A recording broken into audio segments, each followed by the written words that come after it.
proposta aqui é falar de aba, né? E vou me apresentar, depois eu passo a palavra para você se apresentar, que eu gosto sempre de convidar de se apresente, senão eu só vou falar sobre sua formação, mas eu gosto que você se apresente.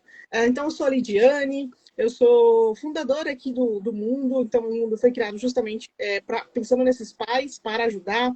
Sou estrategista, sou mentora, hoje eu tenho uma assessoria especializada na área de desenvolvimento infantil e autismo para profissionais que atuam nessa área. Sou casada com o Denner, tem o Titi, que está dentro do espectro autista, né, que eu falei que é responsável por tudo isso aqui. Além disso, tem várias atribuições, sou curiosa, sou bem nerd, gosto de estudar, gosto de ler, gosto de esporte, e sou muito feliz em tudo que a gente faz aqui e propõe para as famílias.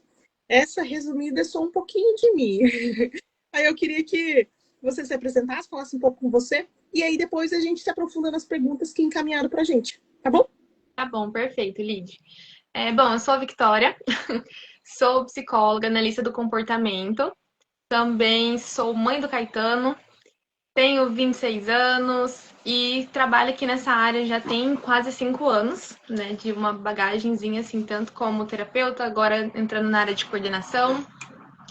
E, assim, tô dentro dessa questão de análise de comportamento, de desenvolvimento infantil desde a minha gestação, que foi justamente por isso, né, que eu decidi entrar por essa área, seguir esse caminho, que foi a partir disso em que eu pude desbravar o que é infância, o que é a questão da neuroplasticidade, enfim, tudo relacionado à área infantil, porque antes eu nem era para ser dessa área, não tinha nada a ver com isso. Eu ia ser total organizacional e desistir pro final da faculdade. E hoje estamos aqui. Você falou organizacional, né? Uhum. Eu trabalhei 10 anos na área corporativa. E assim, eu falava assim, eu era intrusa lá do RH, porque eu trabalhei na área de gestão de pessoas, e ao intruso era só psicólogas. Eu falei, meu Deus, mas precisava de alguém com que eu sou, meu perfil é mais dominante, é mais processo, mais estratégia, né? Eu falava, meu Deus, porque é muita mente aqui pensando, muito mais na parte humana, e aí vinha eu com a minha cabeça mais processos, direção, clareza, execução, né? Então, sei o que é essa parte, trabalhar mais na parte organizacional. Tive o prazer de ter excelentes profissionais, mas que bom que você seguiu a área de desenvolvimento infantil, que a gente precisa de mais profissionais, né? E profissionais capacitados, que realmente, você falou do seu pequeno, né? Ele tá com quantos anos? Ele vai fazer 5. 5? Então, 5 anos. Então, porque assim, é um descobrimento, né? A parte do desenvolvimento infantil. Eu não vim dessa área, fui estudar quando eu diagnóstico autismo, o que é isso? É de como, o que é isso? O que é a aba? Então, assim, estudar essa parte do desenvolvimento infantil, a maternidade já proporciona isso. E até eu compartilho muito aqui nos carrosséis, nos posts, eu falo, eu não estimulei meu filho porque ele é autista. Eu já estava estudando para ajudar e sabia a importância nos estudos que era importante estimular e desenvolver. Né? Então, assim, não foi porque eu sou da área de desenvolvimento infantil, não sou da área de desenvolvimento infantil, eu trabalho, atuo na área como estrategista, mas não sou dessa área. Então, isso é muito importante. Quando a gente é mãe, a gente abre, né, expande nosso olhar para tudo isso. Mas vamos lá. Bom, daí a gente separou algumas perguntas. Algumas perguntas, deixa eu pegar aqui, que eu perdi aqui na hora que eu fui mexer. Peraí. Para a gente conversar. Então, mas assim, eu só gosto de ser bem transparente. Às vezes você pergunta, mas você pode acrescentar mais coisa, fica à vontade, porque às vezes a pergunta é um pouco mais direta e não é exatamente o que pode nos ajudar quando a gente está iniciando esse processo de jornada aí sobre autismo, né? Então, a gente pode começar com o que realmente funciona na aba, né? No aba, fora da clínica. Eu acho que essa pergunta está muito relacionada a uma mãe, um pai que está iniciando o processo de intervenção, que quer não só ficar nas terapias em clínica, mas também, de repente, fazer algo em casa para ajudar, né? Na estimulação e tudo mais. Então, o que realmente funciona na aba fora da clínica? O que funciona?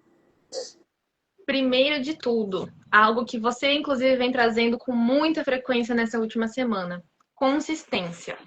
Consistência. A consistência hoje ela é a principal ferramenta dentro do que é a terapia ABA, mas também do que é o desenvolvimento. Porque a gente aprende por repetição. Não vai aprender alguma coisa de uma hora para outra. E ainda mais quando nós falamos de crianças que são atípicas, de crianças que têm ali um atraso no desenvolvimento. O que a gente vê muito dentro da clínica são muitos pais que, assim, têm muitas expectativas altas, né? Trazem como demanda, às vezes até mesmo coisinhas simples, né? Porque hoje pelo menos eu trabalho com intervenção precoce, então são coisas simples, fazer uma solicitação básica, um apontar que seja, e Uhum. querem muito que isso seja feito de um dia para o outro. Assim, nossa, começou agora, mas ele não tá pedindo, ele não tá fazendo. Mas, e como tá sendo essa consistência? Como tá sendo essa repetição? Sim. Em casa, essa criança tá tendo algum estímulo para isso? Ou por você já conhecer o seu filho, você faz por ela? Porque é algo que acontece muito. E eu Sim. falo com muita propriedade, porque eu sou mãe. Eu É. sei como é, às vezes a gente tá na correria do dia a dia, claro que nunca fazendo uma comparação, né? Mas a gente tá ali na correria do dia a dia e a gente quer fazer logo. A gente não quer esperar a criança fazer. E a criança, ela tem dificuldade. Então, ele tá um resmungo diferente, a gente já conhece, já sabe o que é, sabe o que quer. Vai Uhum. lá, ele quer comer alguma coisa, já pega e já entrega. Não dá essa oportunidade para a criança tentar fazer. E também não tem ali a questão de modelo, né? Muitos pais não recebem essa orientação. Uhum. É uma pena, porque nós, enquanto clínica, nós precisamos dar essas orientações para os pais. A gente precisa também ensinar para que eles possam ensinar os seus filhos em casa. Então, assim, hoje, quando a gente fala do que pode ser feito em casa, primeiro de tudo, ser constante, não ceder porque tá difícil, não ficar inventando moda. Gente, o arroz com feijão, ele é o suficiente para que você consiga ir cada vez mais longe com essa criança, sabe? O, só que o que eu aprendi, né? A gente fala assim, o básico bem feito funciona. Ele funciona, né? Fazer tipo, o arroz e feijão, tem que fazer o arroz com feijão. Só que Uhum. eu não romantizo o autismo, não romantizo rotina de uma família típica, porque eu sei, eu vivo isso. Não tem como. A demanda é muito grande, é exaustivo. Mais a carga para a mãe, não estou tirando a responsabilidade dos pais, mas a carga emocional é muito forte para a mãe e tudo mais. Só que a gente tem que. É que a gente vive numa sociedade que ela é imediatista. Então, quando a gente pega e fala para os pais, olha, plantando uma sementinha agora, que aos poucos você vai colhendo. Exemplo, né? A questão das lives serem feitas nas quintas-feiras era para me trazer previsibilidade. Também estou dentro do espectro autista, para me trazer previsibilidade para minha rotina. Eu preciso de rotina, eu tenho necessidade de rotina. Você pode ver nas postagens, geralmente é a mesma coisa. É previsível. As coisas para mim precisa ser previsível. E para o meu filho é a mesma coisa. Então, assim, eu falo, Thiago, hoje eu vou ter live. Ele já entende, tá tudo bem, porque ele já sabe, quinta-feira à noite ele tem uma noção ali de dia, um dia assim, outro dia você já sabe. E é a questão previsível. Só que hoje, pelo que eu plantei lá atrás, eu consigo colher de estar aqui conversando com você por 1 hora, fazendo uma live e poder ajudar outras famílias. Mas foi algo que eu plantei lá atrás. E aí a nossa sociedade, que é imediatista, que é tudo assim, o melhor resultado, o melhor corpo, o melhor músculo, a melhor nota, que é a mesma coisa, transparecer isso para o nosso filho. Só que eu me lembro, você foi falando da intervenção precoce, eu me lembro de treinar, eu tenho vídeos. E olha como que Deus foi construindo. Eu tenho muita coisa em vídeos, fotos eu fazendo. Quando eu mostro os carrosséis, é porque eu tenho tudo isso documentado. Tem passos, todo o processo que eu fiz com ele em casa. E aí, eu tenho vídeos de eu pedindo para ele pegar, abrir a gaveta do quarto. O quarto dele virou meu centro terapêutico. Tudo, assim, tudo coloquei, tipo, esses armários, assim, de livro, coloquei brinquedos, essas coisas, tudo para ele aprontar. A gaveta, coloquei num local ali, dentro de um quartinho que fica mais fácil, uma gaveta, um armarinho para ele poder puxar, os puxador da gaveta, a imagem, colocando fralda, o outro sapatinho, justamente para treinar ele para hoje. Ele viveu hoje, ele saiu do banheiro e ter condições de ir lá no guarda-roupa, puxar a gaveta de cuequinha dele para ele colocar cueca. Mas isso foi treino. E eu me recordo de dele pequenininho, nos vídeos, eu pergunto de filho, pega sua fralda. Ele não entender. Tiago, abre a gaveta. Ele não entender. Fecha, ele não entendia os comandos que você falou simples. Só que foi o quê? Muita consistência. Foi muito treino. Então, eu acho que a primeira coisa que os pais precisavam aprender é... Aqui, ó. Beijo, tá aprontando, né? Por isso tá beijando. Aprender a ter paciência. Então, essa questão do treinamento, a primeira pessoa que eu falo que precisava de um treinamento não era a criança, são os pais. São os pais, porque a gente tem que desconstruir uma mentalidade do que é para fazer para ontem, coloca logo o sapato, e não é assim. Que daí você não vai ensinar a criança a colocar meia, você vai colocar para ela. E você tem que aprender não fazer tudo pela criança. Quando eu entendi isso, eu chorei. Eu falei, meu Deus, eu tenho que cobrar tanto assim do meu filho, e ele tem 2 anos, só que eu entendi que era um processo. Se eu não cobrar dele lá atrás, eu não ia conseguir colher hoje. E eu queria que ele se tornasse uma pessoa independente. O máximo possível dentro da possibilidade, que eu acho que é o que você trouxe em relação à comparação, dentro da possibilidade dele. Também eu não posso fugir da realidade, né? Que crianças de maior e menos suporte. Só queria trazer um pouquinho do exemplo, que eu acabo trazendo bastante exemplo do que eu vivo, né? Porque eu tô aqui não como profissional, mas como mãe vivencio isso. E aí a outra pergunta era sobre o que realmente funciona na aba... Não, peraí. Oh, meu Deus. Como é escola, casa e terapeuta sem conflito ajuda. Ah, é o tripé. Que é escola. Ah, tá. Isso aí acho que é uma das maiores dores em relação a conseguir conciliar, né? Escola, como alinhar escola, casa, terapeuta sem conflito. Sem conflito. Quem ajuda nesse processo? Acho que esse é um dos maiores dores. Como conciliar esse tripé, né? Casa, escola, terapia, as terapeutas, sem ter conflito, e quem realmente ajuda nesse tripé. Eu acho que é isso que queriam perguntar. Olha, eu sendo muito sincera, é muito difícil não haver um conflito. E não porque não é possível, né? Porque sim, existem muitos lugares que você consegue ter mais acessibilidade para poder ir lá conversar, sentar, alinhar objetivos. Mas, infelizmente, hoje nós vivemos em uma realidade, por exemplo, em que a grande maioria das crianças autistas estudam em escola pública. E a escola pública, ela não permite, por exemplo, que um terapeuta entre lá dentro para ajudar.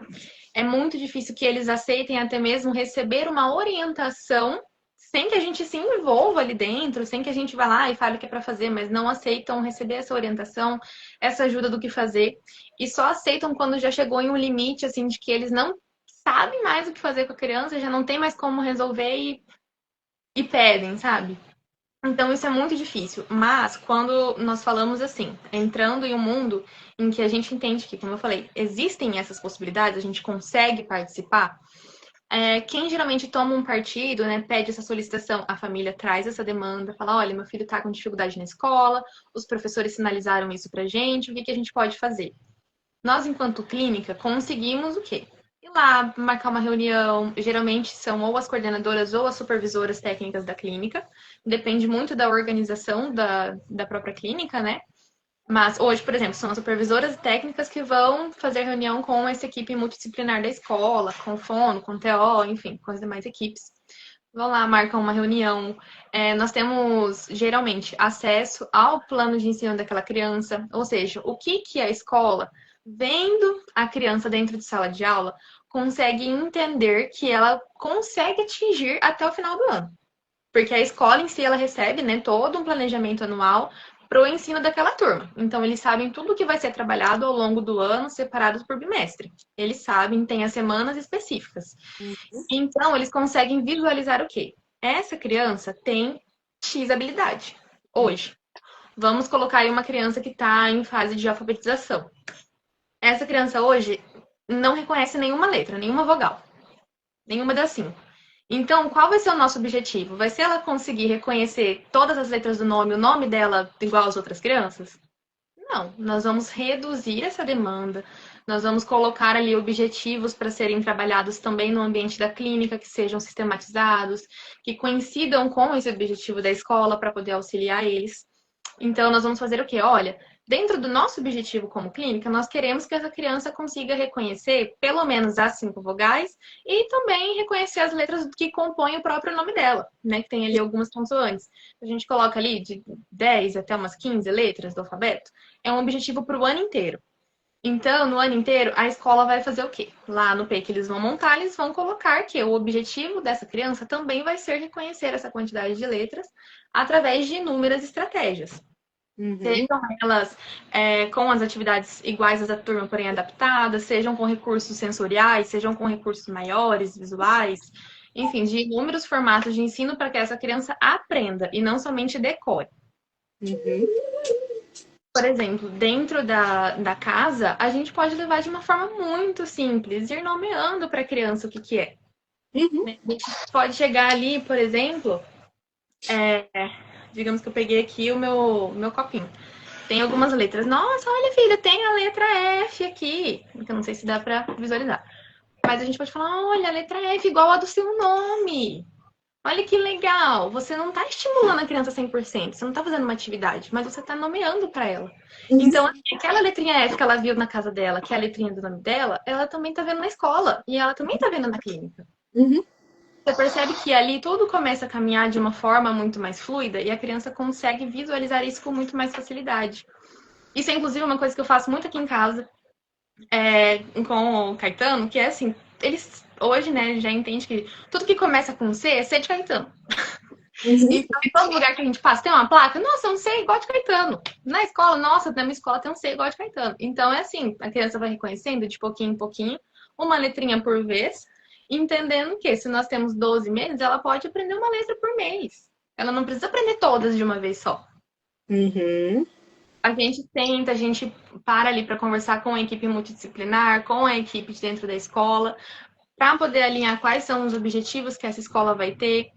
Se não só falando também de objetivos pedagógicos, mas objetivos comportamentais. O que a escola espera que a criança faça? Ela espera que a criança fique sentada numa mesa. Mas por quanto tempo? Durante uma aula inteira? Qual é a idade dessa criança? Como que é a organização da sala de aula? Essa criança, ela senta no meio, ela senta no fundo, senta na frente? Porque tudo isso vai interferir. Então, nós vamos também, novamente, alinhar os objetivos. Bom, então a gente vai tentar fazer ela aprender a sentar de uma forma mais lúdica no ambiente da clínica, na casa. A família pode estimular sentando na mesa, na hora de almoçar, na hora de jantar, porque em muitos lugares não se tem essa prática, né, de sentar numa mesa para almoçar. Geralmente senta onde dá, senta no sofá, a mãe dá na boca para a criança, senta no chão, senta onde dá. Não senta necessariamente em uma cadeira. Então, se a gente espera que essa criança permaneça sentada por uma aula inteira, a gente tem que dessensibilizar ela para que ela consiga não associar que o sentar vai ser ela receber uma demanda dificílima para ir lá e aprender. Uhum. Entendi. Acredito que seria, acho que a coisa principal é entender que precisa se estabelecer metas e objetivos muito claros para essa criança. Olha, eu, na minha cabeça, né? Como eu sou muito professor, é, é estabelecer, inclusive, eu sempre fui o terror das terapeutas. Por quê? Eu sempre, eu sempre entendi assim, poxa, se é um programa, se meu filho está recebendo intervenção, ele tem que ser traçado um objetivo, um plano, né? Então, tal sessão, vai aprender isso. Daqui a pouco a gente precisa que ele possa estar fazendo tal coisa, mas vamos estabelecer um plano. Então, assim, eu falo, fui terror das terapeutas, mas graças a Deus o Thiago sempre teve excelentes profissionais ao lado dele. Então, elas faziam exatamente isso, uma intervenção, dados, como que foi, o que está sendo feito, o que não está. Então, eu ia acompanhando isso, até porque, quando a gente sabe isso, e claro, isso não é a realidade de todo pai e toda mãe conseguir pagar a intervenção precoce do filho. Isso é Sim. luxo, luxo no Brasil. Uhum. E muita gente não sabe, mas é luxo. Então, os pais que conseguem fazer isso, não tentar cobrar algo que o filho não está sendo ensinado nas terapias ou na escola, não tentar ficar cobrando algo em casa. Porque aí o pai acaba se frustrando, porque, nossa, meu filho não está fazendo ainda isso, mas ele nem está sendo treinado nos ambientes clínicos e nem na escola. E aí, outra situação tem que entrar em acordo para fazer essa comunicação, e o pai e a mãe, vai ter mães que vai falar assim, poxa, mas eu não estou fazendo nada para ajudar meu filho. Mas só o fato de sentar-se à mesa, comer, jantar, almoçar, tomar café da manhã, já está sendo um treino. Porque é isso para a criança sentar. Né? E aí não adianta nada. O pai e a mãe não ter uma mesa em casa para poder almoçar, ou jantar, ou qualquer coisa, as refeições. Na escola, essa criança vai ficar correndo, porque ela na casa dela não precisa sentar, é no sofá que come, é no chão. E na escola, precisa sentar para almoçar. Na clínica, precisa sentar para fazer atividade. E aí não tem como. Então tem que entrar no alinhamento até de questão cultural dessa família em casa, né? Como que é a cultura dessa família? Exemplo, né? Tem que tirar as telas um pouco. Às vezes essa família assiste TV 24 horas. Às vezes você vai. E assim, pra mim é absurdo. É um absurdo. a TV fica ligada 24 horas, aí a criança fica 24 horas assistindo TV, na escola não tem TV, na clínica não tem TV. Aí esse filho, essa criança fala, mas peraí, esse mundo aqui não me pertence, a minha casa é TV 24 horas. Eu não tô falando de celular, tô falando só TV. E aí, Uhum. há um pouquinho, aí entra a questão muito dos terapeutas, dos professores também, né? Os professores fazem um excelente trabalho em relação a conversar com esses pais, como que tá essa criança em casa? Ele tá sentando para comer? Ele tá ficando muito exposto à TV? Como que tá sendo? Então, e tem esse alinhamento. Só que assim, acaba aqui a maior parte do tempo, vai bater lá na escola, porque a maior parte do tempo a criança fica na escola. E na escola é cheio de regra. Tem que sentar para comer, tem que sentar para fazer atividade, tem que fazer fila, tem que ficar na escola, dentro do ambiente de sala, né? Então, alinhar tudo isso, essa comunicação, essa cultura familiar é importante e traçar essas metas, né? Esses objetivos em conjunto. Porque aí sim vai trazer previsibilidade, a criança vai se sentir mais enganjada, que ela vai estar aprendendo. Então, quando o Caetano pega e vê a letra lá e vocês elogiam ele, tenho certeza que ele fica feliz, né? Em poder reconhecer as letras. Tenho muita certeza disso. Então, isso eu sei porque eu vivi isso, esse alinhamento, e de repente, eu não tenho condições de pagar a intervenção do meu filho. Ok, a partir do momento que você tem uma escola que está te apoiando, está se incentivando, você vai, o básico, fazendo atividades, brincando com o seu filho, estando ali presente, depois que for fazer curso. E eu super indico, Victoria, cursos da Maíra Gaiato, tem cursos acessíveis, principalmente agora em abril, que foi, sempre tem promoções. Instituto Farol também tem excelentes cursos. Eu vou indicar cursos que, assim, que eu vi que são bons, tá? Então, Maíra Gaiato, Instituto Farol. Então, tem excelentes cursos acessíveis para nós pais que podemos saber como que brinca, como brincar, como... É no próprio Instagram, né? Que é uma ferramenta gratuita, a gente tem acesso o dia inteiro. Então, você consegue pesquisar. Hoje, muitos profissionais postam essas atividades. Por exemplo, você posta muitas ideias de atividades. Tem uma clínica aqui de Campo Grande também que vira e mexe, eles postam assim. Uma semana, 10 atividades diferentes para você fazer com o seu filho. E assim, atividades que são simples. Só que acho que assim, o principal antes a gente conseguir ter ali um alinhamento, um objetivo com a equipe, é a gente ouvir de fato o que a família quer dessa criança, o que ela espera, qual que é a demanda real dela. Porque assim, a intervenção, por exemplo, que é feita na escola, né, quando a gente consegue colocar uma tela dentro. A intervenção que é feita na clínica e a intervenção domiciliar são intervenções completamente diferentes, com demandas muito diferentes. Porque às vezes na demanda da casa, os pais querem, por exemplo, muito que o filho escreva o próprio nome. Mas essa criança não tem sequer a autonomia de segurar uma colher e se alimentar sozinha. Então, assim, a gente volta alguns passinhos. Será que essa criança consegue fazer esse movimento para ela conseguir segurar um lápis ou segurar a colher? Será que ela tem ali o tônus bem desenvolvido para que ela tenha força suficiente para fazer? São coisas que nós vamos avaliar, entender o que a família espera dessa criança e ali colocar o que é realidade, né? Assim, não colocar expectativas que são muito irreais, que fogem muito do que a criança consegue fazer naquele momento. E pensar também em, tipo assim, conseguimos colocar o meu filho em terapia hoje.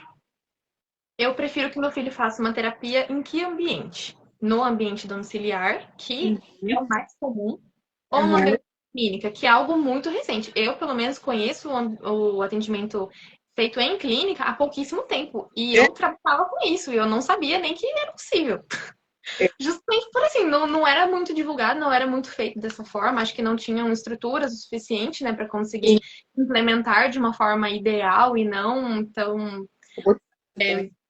Sabe, deixa eu lembrar. Era feio antes, hoje em dia já é bem mais gostoso. Mas a gente trabalhar, por exemplo, onde eu quero que seja feito e o que eu espero.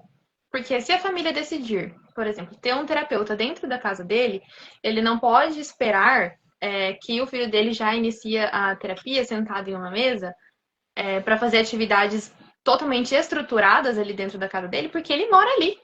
Essa criança reside naquele lugar. Essa criança está com acesso a tudo que ela mais gosta. Ela conhece todos os ambientes, ela está confortável. A gente quer o outro, a gente quer o intruso. Quem é você aqui? A gente quer. Exatamente. Se eu estivesse aí na sua casa agora, o Thiago ia estar assim, ó. Que horas você vai embora? Então é assim, como que a gente vai trabalhar com isso? Trabalhando dentro do que é possível naquele momento para aquela criança. E, assim, o principal ali de como conseguir passar isso para os pais é ele ter um bom suporte. Se ele está decidindo hoje e conseguindo contratar o serviço de terapia para o filho dele, o mínimo que nós, como clínica, podemos oferecer é todo o suporte necessário para que esse pai e essa mãe consiga ser consistente em casa. A gente já pergunta ali no questionário de anamnese, o que de reforçador você consegue tirar do seu filho, suspender ali um pouquinho na casa, para que seja potente no aprendizado dele na clínica? O que você não consegue de jeito nenhum tirar? Assim, que a gente não consegue utilizar de formas separadas, porque são objetivos de ensino diferentes. Se em casa tem acesso a todo tempo a um algo reforçador para ele, na clínica ele não vai ser tão potente. Então ele não vai conseguir ele ter assim, eu vou responder certinho para eu ter acesso a isso, porque na casa dele ele tem. Então, ele não tem a motivação, né? Não tem uma pressão motivadora suficiente. Então, tudo isso precisa ser muito alinhado antes de começar a intervenção. Por isso que é muito importante nós fazermos uma boa anamnese, termos uma boa conversa, um acolhimento com a família, ver o que faz sentido. Hoje, eu particularmente penso muito que a autonomia é o principal para a criança, mas muitas famílias não pensam dessa forma. Né? Para a família, isso nem sempre vai ser importante. Mas eu já penso assim, olha, seu filho depende de você hoje, ele é pequeno, mas e no futuro? Quanto tempo a gente vai demorar para conseguir trabalhar essas coisas? Mas não são todas as famílias que pensam assim. A gente tem que trabalhar com o que a família espera também. Não colocar só o que a gente vê ali de importante pra gente. Eu lembro quando a gente começou o processo de intervenção, a Titi com 2 aninhos, a gente conseguiu fechar, bom, 1 ano e 6 meses, intervenção com aba, tá? Mas já fazia antes, já estava fazendo foro, quando atraso na fala, que ele parou, né? O Titi é autista agressivo, ele parou na fala. E TO, porque eu comecei a estudar sobre desenvolvimento infantil, falei, doutora, me manda aí uma guia aí, que eu vou lá no plano e vou solicitar terapia ocupacional para o Thiago, que eu vi que é bom. Então, ele já começado, mas não aba. A aba começou com 2 anos, né? Graças a Deus. Mas eu lembro da Laís. A Laís foi nossa... É supervisora que fala ou coordenadora? E eu não sei o que ela era na época. Ela podia ser coordenadora na época. AT. Qual que é acima do AT? Acima do AT. Tem AT que fica ali brincando com a criança, acima do... O coordenador. E aí, acima do coordenador, é o supervisor. Tá. Então, como coordenadora, perguntou, Lid, o que você espera do Thiago, né? O que você espera como família? O que você falou? Olha, isso, eu quero que o Thiago socialize. Porque no momento que ele iniciar a socialização, ele vai se desenvolver. Eu sei porque foi assim comigo. Eu comecei a falar depois dos 5 anos. A minha socialização, que eu adquiri muito através da escola e com meu irmão, né? Um ano e pouco de diferença, foi através da socialização. Eu querer conversar, eu querer brincar com as pessoas, eu querer se divertir com as crianças, né? Foi aí que eu comecei a se desenvolver. Porque eu era muito fechada, né? E aí ela me perguntou isso. Mas por quê? Em relação à autonomia, alguns pais não querem mesmo isso, porque às vezes tem sempre ali uma babá, uma assistente, alguém ajudando. Cada família é uma família. Mesmo não tem esse luxo, não tem uma babá. O Thiago não tem babá. Já teve ele bebê antes da pandemia, mas ele bebê. Então, assim, por muito pouco tempo, acho que foram 2 meses. E aí, mas não teve babá. E aí, a questão da autonomia. Será que sempre nós estaremos perto do nosso filho? Eu sempre compartilho essa questão do treino de habilidades sociais do Thiago, né? Eu treino ele essa questão de ir nos lugares. E ele gosta muito do pátio central. Lá do pátio, brincar lá. Tem um play lá. Ele gosta muito de ir lá. E nós vamos ao banheiro, né? E o Titi tá com 6 anos. Ainda, ele consegue ir no banheiro comigo. Num banheiro feminino. E eu venho pensando sobre isso, né? Dessa questão do treino. Ainda ele consegue comigo. Ele vai e ele tem toda a autonomia de ir no banheiro, ele, né? O número 1, o número 2, sempre ele vai. Consegue ir, consegue se limpar. Agora, e ele maior? Se ele não tivesse conquistado a autonomia, ele maiorzinho, ele, assim, sei lá, uma criança de... É criança, mas, tipo, 11 anos. Eu já fico pensando, 11 anos, ele não vai conseguir entrar comigo no banheiro feminino. As pessoas não... Ainda mais ele é enorme. As crianças de 6 anos do lado dele, eu falo assim, filho, isso é enorme. Assim, parece que ele é grande. Então, assim, vão olhar. E aí, se a gente não pensando nisso, que o nosso filho, ele não é criança a vida toda, é porque falam muito de, é criança autista, tá? Mas não é a vida toda, tem adolescência. Então, e aí tem as incertezas, insegurança aí no banheiro público, né? Então, assim, a gente tem que ir treinando agora. porque não tem como a gente deixar o nosso filho para a vida toda embaixo do nosso braço. Uhum. E assim não deveria ser. Até porque tem escola, tem outros ambientes que ele vai ter que frequentar sim sozinho, né? Uhum. Então, essa questão de ter um profissional ao lado, fazendo esses questionários, perguntando, nos guiando, ainda mais no momento na infância, ali, desculpa, na infância não, mas quando a gente não sabe nada sobre autismo, é muito importante. Porque assim, hoje eu falo, mas eu já passei por uma fase principal, que foi intervenção precoce. Então, eu sei do que eu tô falando. Então, mas lá no início, quando me perguntaram isso, eu não sabia. Quando ela perguntou, eu não sabia. Eu falei, como assim? Por que ela tá perguntando isso para mim? Mas ela queria montar o plano de intervenção, né? Isso é Uhum. muito importante ter profissional ao lado para fazer isso com a gente. E aí a última pergunta, muito importante, porque às vezes a criança na terapia não está evoluindo e a gente não sabe por quê, né? Quais erros mais atrasam a evolução da criança na terapia, na Uhum. intervenção, na terapia? Eu acho que seria aqui a pergunta é mais em relação nas terapias mesmo. Quais são os erros que atrasam mais essa evolução da criança? Vamos começar ali por um pilar que é até meio complicado, né, da gente falar sobre isso, porque nós que somos profissionais da área, nós somos ali regidos por toda a ética profissional da psicologia, a gente tem a ABPMC para poder guiar a gente sobre o que é para ser feito, sobre o que não é para ser feito. E assim, uma das coisas que mais atrapalham é ser guiado pelo achismo. Porque não existe espaço dentro da psicologia, dentro da terapia ABA para achismo. Porém, em Sim. muitos lugares a gente vê sim pessoas, vemos profissionais, infelizmente, que trabalham com isso. Não fazem ali uma avaliação fidedigna de habilidades dessa criança, não fazem uma avaliação de barreiras dessa criança, e assim, vai se guiando pelo que está vendo, em um olhar de observação ali super rápido, em poucos dias, e se baseia assim, eu acho que isso daqui vai funcionar. Não existe um espaço para um eu acho. Você tem que ter certeza do que você está fazendo. Olhando ali, olha, essa criança não atingiu o esperado para avaliação, porque quando eu falo de avaliação, né, e falando ainda de intervenção precoce, a principal ferramenta que a gente utiliza para avaliar o desenvolvimento da criança, se ela está conseguindo acompanhar, é o protocolo de avaliação do VIB-MAP, né? Que ele nos guia do 0 até os 4 anos. Coisas que crianças até os 4 anos já são capazes de fazer. E aí são divididos em inúmeros marcos, né? Todos com algumas pontuações baseadas em observações e testagens feitas em ambientes estruturados mesmo. Então a gente vai lá, faz uma avaliação que tem que ser fidedigna. Não pode ser assim, eu olhei, digamos que, vamos pegar um exemplo, tem ali um marco, né, uma atividade em que você tem que fazer uma testagem com 20 estímulos diferentes. Essa criança precisa colocar os 20 estímulos para atingir um ponto. Aí, assim, ela fez 6 iniciais, e aí eu acho que ela vai conseguir, sim, fazer os 20. Uhum. Pode ser, eu acho. A gente tem que ter certeza se ela vai conseguir ou não, porque às vezes ela não atinge. Às vezes ela tem um meio ponto, às vezes ela chega perto e a gente precisa perceber ali o porquê que ela não conseguiu, se teve alguma mudança no ambiente, se teve alguma coisa que foi aversiva para ela. E, enfim, não podemos nos guiar por achismo. E também focar assim somente na redução de um comportamento, ao invés de ir lá e ensinar essa criança como fazer de uma forma mais adequada.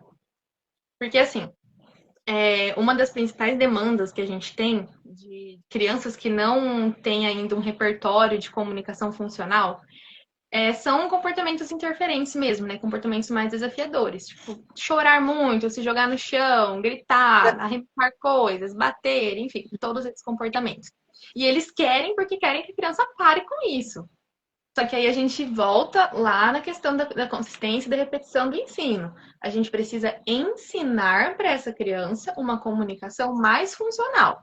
E a comunicação ela não necessariamente é uma fala, não necessariamente é algo vocal. Ela Uhum. vem por meio de gestos. A gente hoje tem comunicações alternativas que, assim, podemos trabalhar com elas para que elas consigam acessar o que elas querem de uma forma que não seja quebrando tua casa inteira. Que não seja ela se machucando, mas se colocando em risco você, a sua integridade física também, como família ou com colegas, enfim. Então, não podemos só focar na redução desse comportamento sem a gente visar ali como que a gente vai ensinar. Então, a gente vai colocar, estabelecer treinos para que essa criança tenha uma comunicação mais funcional, porque todo comportamento comunica alguma coisa.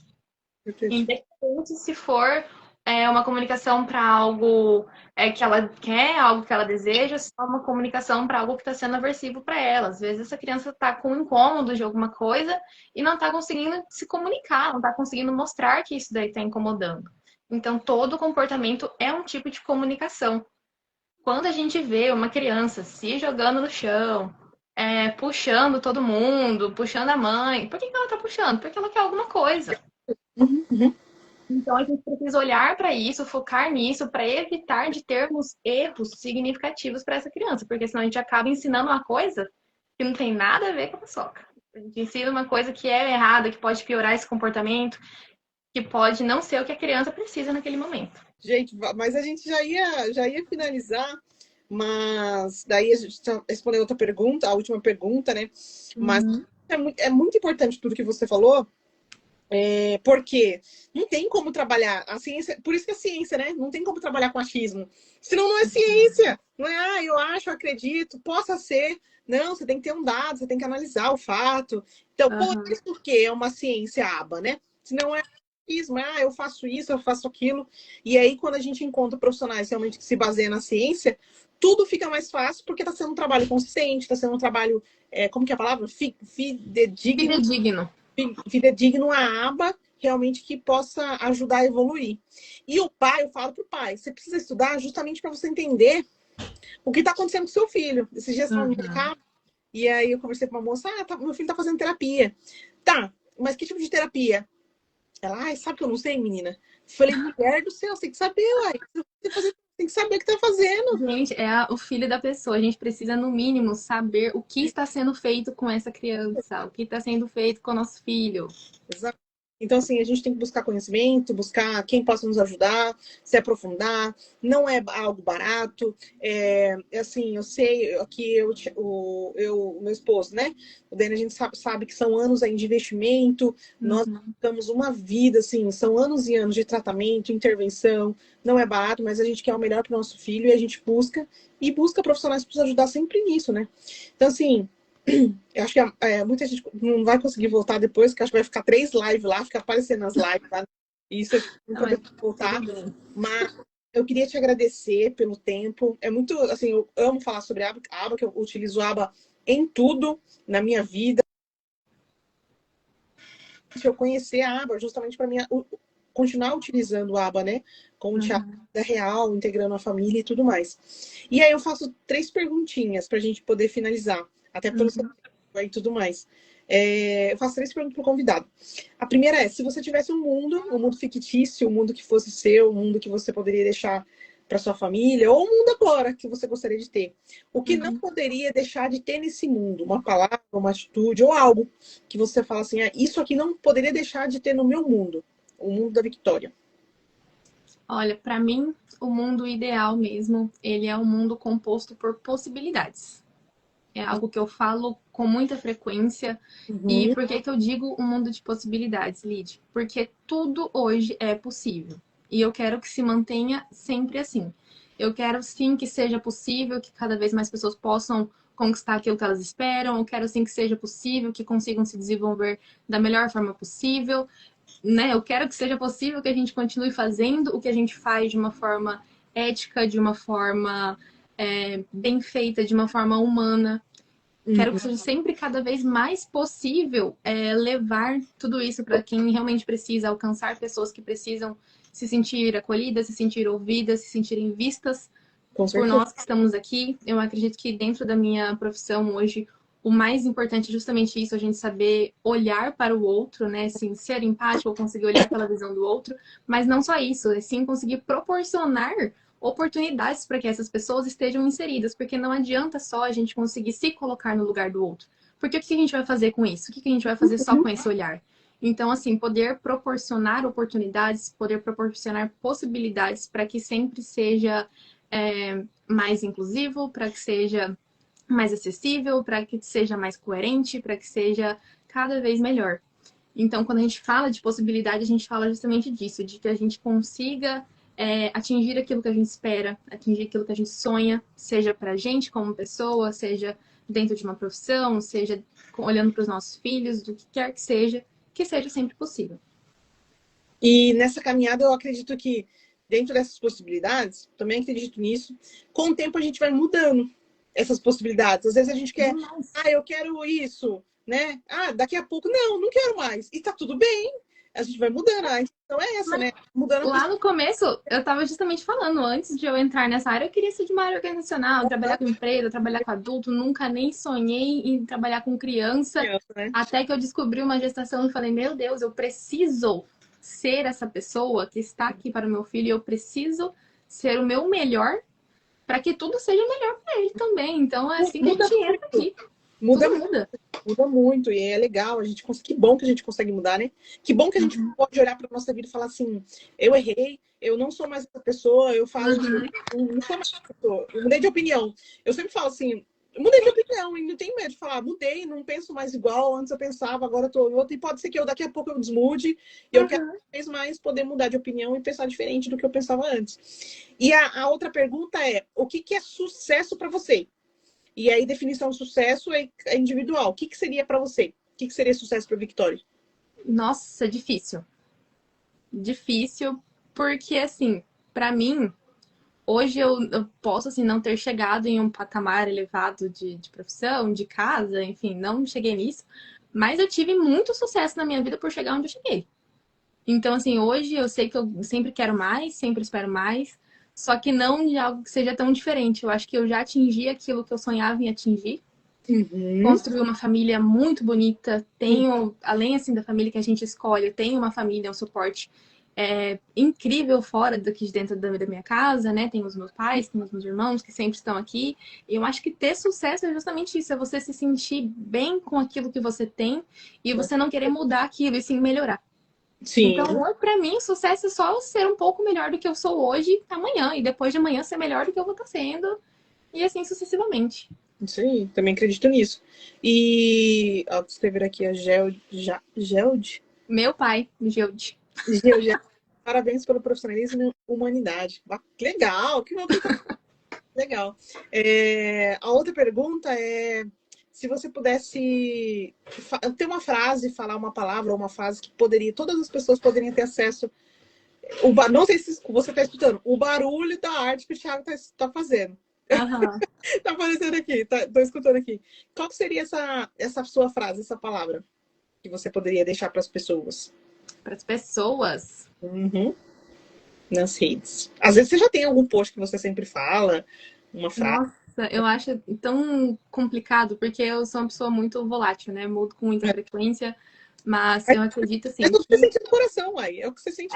Assim, o que eu tenho, assim, muito que eu espero que as pessoas sempre mantenham é que nunca percam a essência de quem elas são, nunca deixe de ser quem você é, apesar dos pesares, né? Apesar dos porquês da vida, que não mude isso, não mude a pessoa quem você nasceu para ser, por conta de condições, né, que a vida nos traz.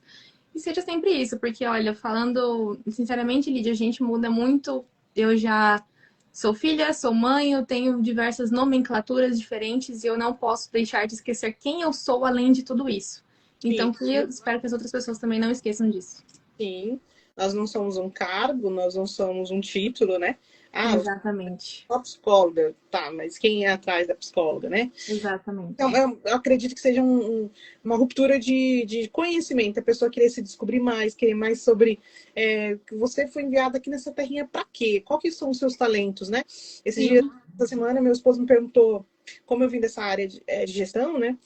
De pessoas, ele perguntou, amor, você acredita que é possível que todas as pessoas pudessem, as pessoas desenvolver os comportamentos, para ser empreendedor, todas as pessoas poderiam ser empreendedor? Aí eu falei assim, até pode ser, mas nem todo mundo está preparado. Só que a partir do momento, eu falei assim, habilidades e comportamentos, as pessoas se desenvolvem. Poxa, olha, eu sou prova viva, até 5 anos eu não falava. Nasci com o talento da oratória, não nasci. E hoje é comunicadora, né?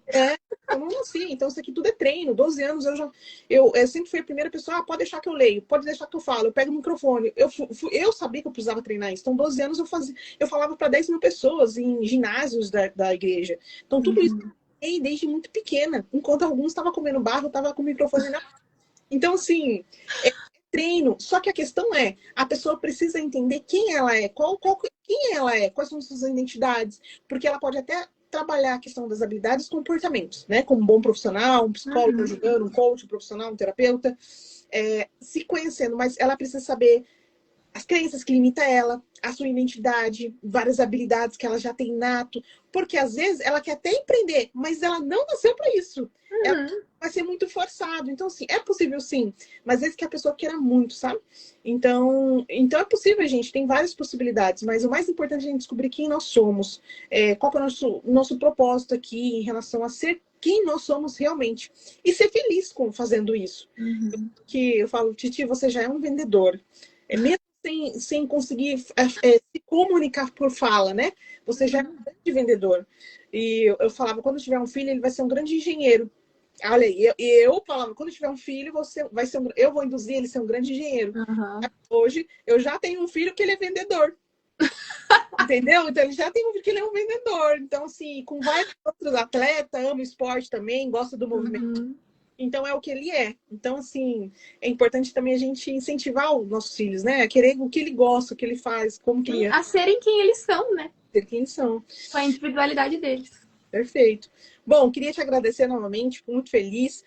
As lives são sempre assim, é tudo novidade, cai e volta, mas nunca. A gente é mãe atípica, a gente não desiste nunca. A gente não desiste nunca, mas fica muito obrigado. Eu fico muito grato pelo seu tempo, muito, muito honrada mesmo, porque é muito importante a gente vir falar sobre assuntos que às vezes a gente não consegue falar no dia a dia, trazer, né?